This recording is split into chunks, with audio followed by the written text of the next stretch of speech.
जनपद जौनपुर के मल्हानी विधानसभा क्षेत्र के सेक्टर और बूथ स्तरीय पदाधिकारियों के साथ आज के संवाद कार्यक्रम में मैं आप सबका हृदय से स्वागत करता हूं।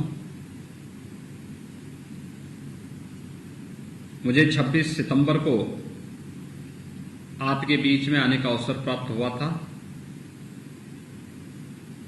और आज इस वर्चुअल संवाद के माध्यम से आपके साथ एक बार फिर से मुझे संवाद बनाने का अवसर प्राप्त हो रहा है। मैं इसके लिए प्रदेश अध्यक्ष जी को, प्रदेश संगठन महामंत्री जी को, क्षेत्रीय अध्यक्ष जी को, जिला अध्यक्ष जी को हृदय से धन्यवाद देता हूं। वैश्विक महामारी कोरोना ने हम सबको एक नई जीवन दृष्टि दी है। खासतौर पर वर्तमान परिस्थिति में कैसे हम अपनी दिनचर्या में टेक्नोलॉजी का उपयोग करते हुए प्रत्येक नागरिक के जीवन में खुशहाली लाने का भी काम कर सकते हैं। संवाद स्थापित करते हुए संगठन के कार्य को भी एक नई गति दे सकते हैं और ये कार्य बड़ी मजबूती के साथ आगे बढ़ सकता है। और आप सभी कार्यकर्ताओं ने कोविड-19 के इस महामारी के दौरान अपने अपने क्षेत्र में, अपने अपने मंडल में, जनपद में और प्रदेश में बेहतरीन कार्य करके दिखाया है। सेवा ही संगठन, ये भारतीय जनता पार्टी का जो एक नारा कोविड-19 के दौरान देखने को मिला, वो प्रदेश में आने वाले सभी जितने भी प्रदेश के अंदर प्रवासी कामगार थे या फिर लॉकडाउन के दौरान भी कार्यकर्ताओं ने इसको महसूस किया है।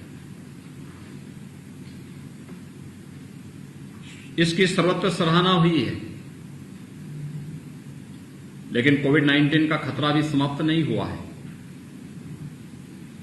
इसलिए कोविड-19 के खतरे से बचाव करते हुए हमें इस उपचुनाव में मल्हानी विधानसभा में भारतीय जनता पार्टी का झंडा उठाना है और भारतीय जनता पार्टी को विजयश्री दिलवानी है।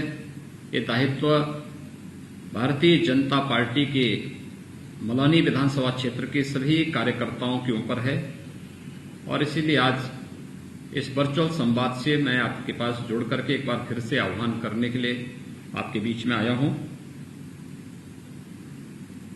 आप सब जानते हैं कि पिछले 6 वर्षों के दौरान आदरणीय प्रधानमंत्री मोदी जी के नेतृत्व में देश के अंदर जो एक विश्वास जगा है, ये विश्वास शासन के प्रति, ये विश्वास नेतृत्व के प्रति, ये विश्वास विकास के लिए, ये विश्वास देश की सुरक्षा के लिए और ये विश्वास वैश्विक मंच पर भारत की बढ़ रही प्रतिष्ठा को लेकर के एक भारत श्रेष्ठ भारत की परिकल्पना को साकार करने का हो या दुनिया के अंदर एक समृद्ध भारत के रूप में भारत को दुनिया की एक महाशक्ति के रूप में स्थापित करने का हो। प्रधानमंत्री मोदी जी के नेतृत्व में भारत सफलतापूर्वक अपनी इस कहानी को आगे लेकर के चल रहा है। तो विगत 3.5 वर्षों से प्रदेश के अंदर आप सभी कार्यकर्ता भाइयों बहनों की मदद से वही कार्यक्रम प्रदेश के अंदर लागू करने के प्रयास हुए जो आदरणीय प्रधानमंत्री जी के नेतृत्व में पूरे देश के अंदर लागू हुए हैं। और स्वाभाविक रूप से आज के इस अवसर पर इसलिए हमारी जिम्मेदारी बनती है कि कोविड-19 से बचाव करते हुए हमें लोकतंत्र के इस पर्व को भी अधिकाधिक उत्साहपूर्ण बनाना है। सोशल डिस्टेंसिंग का हम पालन करेंगे, मास्क अनिवार्य रूप से लगाएंगे, किसी को छूने पर पानी और साबुन से हाथ धोने या सैनिटाइजर से हाथ साफ करने की कार्रवाई करेंगे,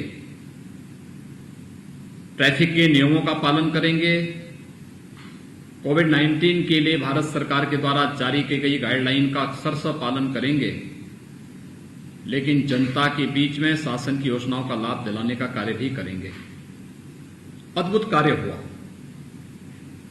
देश के अंदर 80 करोड़ गरीबों को खाद्यान्न मिलना, प्रधानमंत्री गरीब कल्याण पैकेज के अंतर्गत, यह अपने आप एक अद्भुत कार्य हुआ।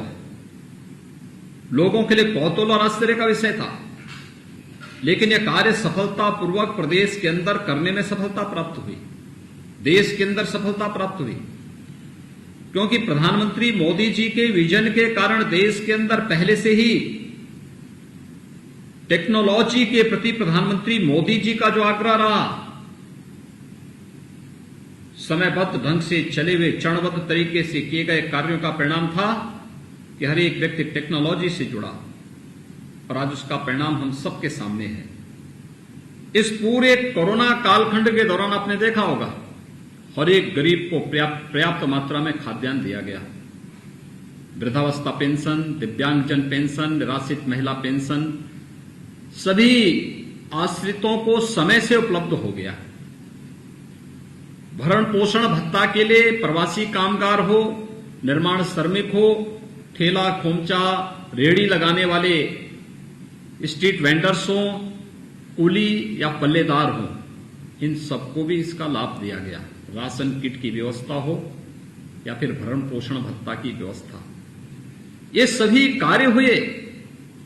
प्रधानमंत्री आत्मनिर्भर पैकेज के अंतर्गत प्रवासी कामगारों को रोजगार देने के कार्य रहे हों, या फिर कृषि आत्मनिर्भरता के पैकेज के अंतर्गत कृषि इंफ्रास्ट्रक्चर के लिए किए जाने वाले कार्य, अद्भुत कार्य हैं। इन सभी कार्यक्रमों ने एक नई छवि प्रस्तुत की कि हम आपदा को भी अवसर में बदलने की क्षमता रखते हैं, और ये संभव हुआ है प्रधानमंत्री मोदी जी के यशस्वी नेतृत्व के कारण, उनके मार्गदर्शन के कारण। आज हरेक फील्ड में सफलता प्राप्त होती हुई दिखाई दे रही है। लेकिन जहां एक गरीब प्रसन्न है, प्रफुल्लित है, वैश्विक महामारी से प्रधानमंत्री मोदी जी के विजन ने प्रत्येक नागरिक को बचाया है, वहीं जिन्हें गरीब के चेहरे पर खुशी अच्छी नहीं लगती, जिन्हें प्रदेश और देश की समृद्धि अच्छी नहीं लगती, उन लोगों ने अनर्गल प्रलाप करने प्रारंभ कर दिए, साजिशें रचनी प्रारंभ कर दी। आप याद करिए, जब हम प्रवासी कामगार और श्रमिकों को भारत सरकार की मदद से सुरक्षित उनके घरों तक पहुंचा रहे थे, तब कुछ राजनीतिक दलों के लोग ऐसे भी थे जो षड्यंत्र करने में लगे थे। उस समय का षड्यंत्र भी सोचिए, किस प्रकार के षड्यंत्र थे। बस के नंबर के स्थान पर स्कूटर के नंबर दिए जा रहे थे, फर्जी नंबर दिए जा रहे थे, कबाड़ ट्रकों के नंबर दे करके जीवन के साथ खिलवाड़ करने की कुत्सित चेष्टाएं हो रही थी। और वही षड्यंत्र अभी भी बंद नहीं हुए, ये लगातार चल रहे हैं। ये सोच वही सोच है जो वंशवादी सोच, ये वही सोच है वंशवादी सोच, भ्रष्टाचार को अपना एकाधिकार समझने वाली सोच, लोकतंत्र के गला को घोंटने वाली सोच, और भाई भतीजे के नाम पर, बात के नाम पर पूरी सामाजिक ताने बाने को छिन्न भिन्न करने वाली सोच। और उस सोच के पोषक लोग आज जातीय दंगा कराना चाहते हैं। इस सोच के लोग जब प्रदेश के अंदर माफिया और अपराधियों के खिलाफ कार्रवाई होती है, तो सबसे ज्यादा परेशानी इन्हीं लोगों को होती है। अब इसकी खुन्नस कैसे निकालें? इसके लिए इनके द्वारा षड्यंत्र रचे जा रहे हैं, अलग अलग प्रकार से षड्यंत्र रचे जा रहे हैं। और मैं आप सबका आह्वान करूंगा कि हमें इस प्रकार के षड्यंत्रों से घबराना नहीं चाहिए। एक षड्यंत्र इनके वास्तविक चेहरों को प्रदर्शित कर देता है। गरीब के लिए, किसान के लिए, मजदूर के लिए, नौजवान के लिए, महिलाओं के बारे में इनके मन की क्या सोच है, इनके षड्यंत्र स्वतः स्फूर्त भाव के साथ इनके चेहरों को बेनकाब करके रख देता है। लेकिन हमें इनके षड्यंत्रों से घबराना भी नहीं है और न ही हमें इसमें किसी भी प्रकार से पीछे हटने की आवश्यकता है। हमारा कार्य न जाति के आधार पर, न क्षेत्र के आधार पर, न भाषा के आधार पर, न मत और मजहब के आधार पर, हमारा काम तो शासन की योजना सबका साथ सबके विकास के आधार पर समाज के अंतिम पायदान पर बैठे हुए व्यक्ति को बिना भेदभाव के शासन की योजनाओं का लाभ पहुंचाना हमारा कार्य है और इसको ही हम अपने जीवन का लक्ष्य मान करके चल रहे हैं। और भारतीय जनता पार्टी का एक एक कार्यकर्ता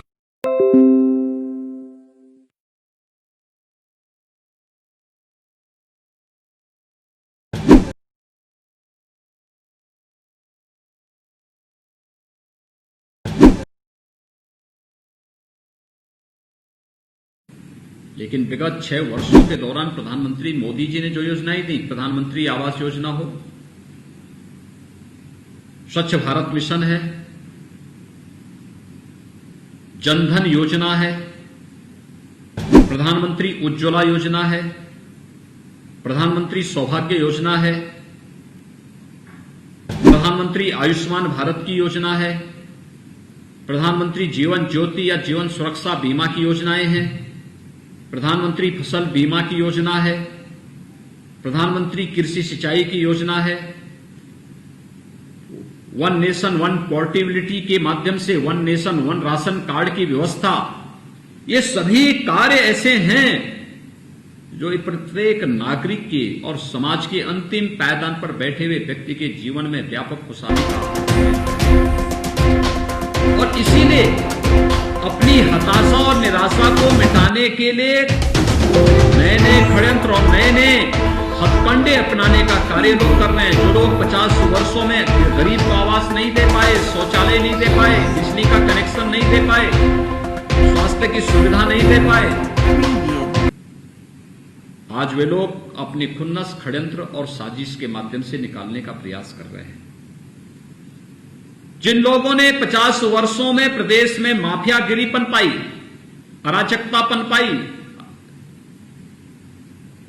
शोषण और भ्रष्टाचारी तत्वों को प्रश्रय दिया, वही लोग आज षड्यंत्र में लगे हैं।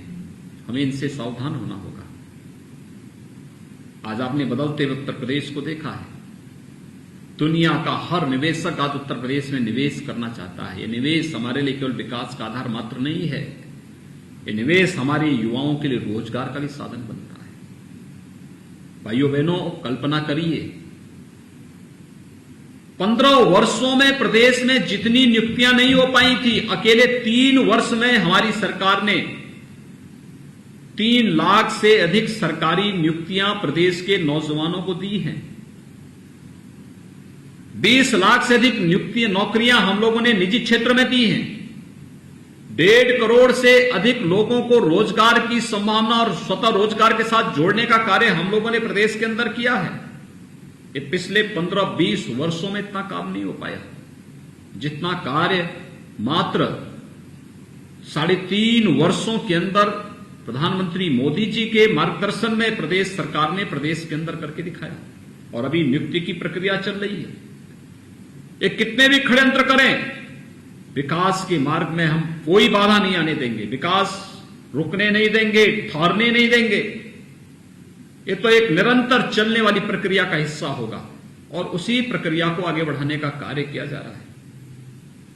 मैं पिछले दिनों गया था जौनपुर में, 6 सितंबर के पहले मैं गया था जब वहां पे फसल व्यापक क्षति हो रही थी। उस समय भी मैंने वहां का दौरा किया था।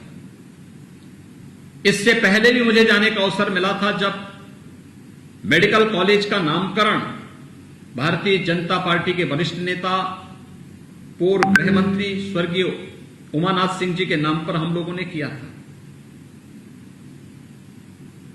और 26 सितंबर को जब मुझे आने का अवसर प्राप्त हुआ था तो उस समय मुझे 3 महापुरुषों को सम्मानित करने का और उनके नाम, उनके प्रति श्रद्धांजलि व्यक्त करने का अवसर मिला था। राजा जौनपुर स्वर्गीय श्री यादवेंद्र दत्त द्विवेदी जी के नाम पर के नामकरण की कार्रवाई, प्रख्यात वैज्ञानिक जीनोम फाउंडेशन के संस्थापक डॉक्टर लालजी सिंह जी की स्मृतियों को ताजा करने के लिए नामकरण की कार्रवाई, निषाद राज के नाम पर विद्यालय के कार्यक्रम को आगे बढ़ाने की कार्रवाई, ये सभी कार्यक्रम इसीलिए आगे बढ़ाए गए थे कि विकास केवल भाषणों तक सीमित न हो, बल्कि विकास का लाभ प्रत्येक नागरिक ले सके, देख सके और उन योजनाओं के माध्यम से लोगों का अपनत्व का एक भावनात्मक लगाव उस विकास के कार्य के साथ जुड़ सके। इसी भाव के साथ ये कार्यक्रम आगे बढ़ाए जा रहे हैं। और इसीलिए मैं आज आपसे सबसे अपील करने के लिए आया हूं। मैंने 26 सितंबर को भी आपके साथ बैठक की थी, वहां की योजनाओं के बारे में चर्चा की थी। और आज फिर मैं आपसे कहना चाहता हूं, याद करिए, आपके जिले में पहले बिजली नहीं मिलती थी,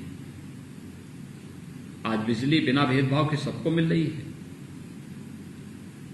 याद करिए, पहले कानून व्यवस्था की स्थिति कितनी बदहाल थी, आज कानून व्यवस्था की स्थिति तो बहुत बेहतर स्थिति में, हर व्यक्ति सुरक्षित है। पहले माफिया और अपराधी गरीबों के घरों पे बुलडोजर चलाते थे, आज बुलडोजर इन माफिया और अपराधियों के घरों में चल रहे हैं, जिन्होंने अवैध अर्जित की गई संपत्ति आज उस पर चल रहे हैं। अंतर यही आया है, पहले माफिया और अपराधियों को संरक्षण देने वाली सरकारें थीं तो गरीब पर अत्याचार करती थी। आज गरीबों को संरक्षण देने वाली और जनता को जनार्दन मानने वाली सरकार है तो माफिया और अपराधियों को वह उनका सही ठिकाना बता रही है कि इनकी जगह कहां होनी चाहिए, और उसके अनुरूप कार्रवाई भी उसी स्तर पर प्रारंभ भी हुई है। यह कार्य जनता के सम्मान को आगे बढ़ाने के लिए, जनता के प्रति अपने उत्तरदायित्वों का निर्वहन करने के लिए, भारतीय जनता पार्टी के विकास के विजन को गरीब तक पहुंचाने के लिए, अंतिम पायदान पर बैठे हुए व्यक्ति तक पहुंचाने के लिए यह अभियान है। और यह अभियान जौनपुर के लिए इसलिए महत्वपूर्ण है कि जौनपुर अंत्योदय के प्रणेता पंडित दीनदयाल उपाध्याय जी की कर्मभूमि रही है।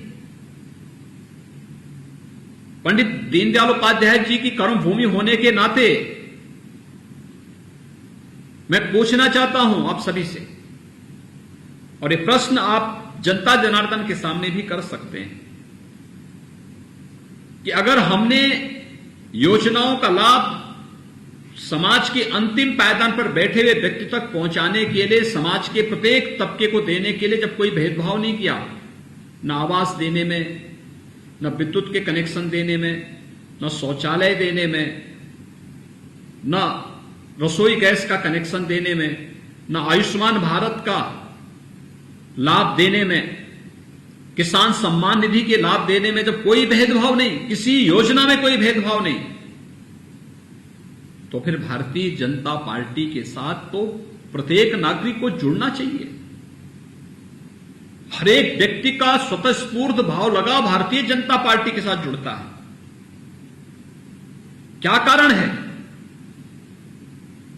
कि सबके बावजूद भी जातीयता के नाम पर लोग समाज को विभाजित करने में सफल हो जाते हैं?